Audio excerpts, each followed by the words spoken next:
My name is Trent DeLazzar. I am a math teacher at Huntington Beach High School. I'm also the esports general manager at Huntington Beach High School. I was in with a lot of other teachers from my district. So I'm assuming one of our department heads decided we should all be in this particular program. But yeah, I found it to be wildly informative and interesting and new and something that I could easily apply to my classes. Great. Okay. So how did you guys do your classes? So you did a total of 3 courses and it was like 6 weeks per course? Correct. Yes. 3 different courses. There was Intro to Game-Based Learning, Using Games to Learn, and Gamification in Education. Yeah. So our professor would give us a prompt each week. We would have a discussion topic, and then we would have kind of like an assignment at the end of the week that we were responsible for posting.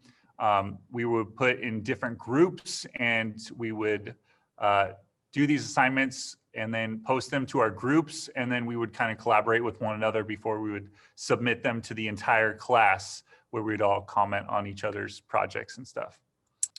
So we did projects involving designing analog games like board games or card games. We designed video games. We designed educational games.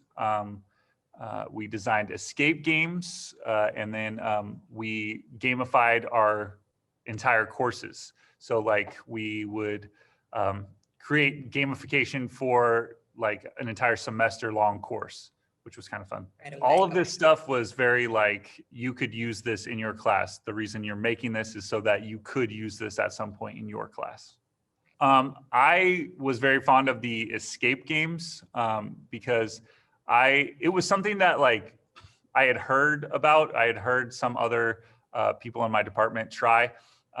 It always kind of interested me, and it was fun to read up on it and kind of study actual game design and figure out how to best implement it, and using different types of motivation like intrinsic and extrinsic motivation to make sure that your kids or students got the most out of it. I mean, honestly, I think it would, I can't imagine a classroom where it wouldn't be beneficial in some capacity, because I think it's really hard to get high school kids motivated to learn. So it's helpful in that regard. But I think if you were to implement this in like an elementary school or middle school, I think kids would go nuts for it.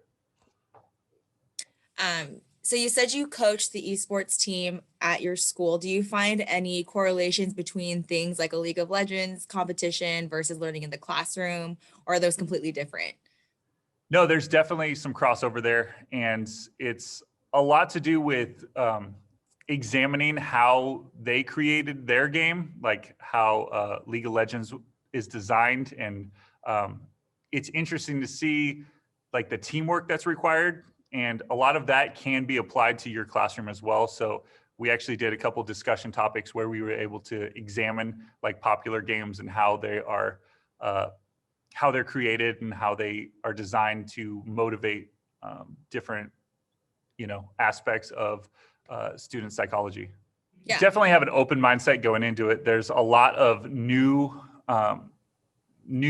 learning techniques and strategies and different types of motivation that you're going to learn about. And most educators, I feel like, are kind of stuck in their ways. They've created their lesson plans, and that's their lesson plan.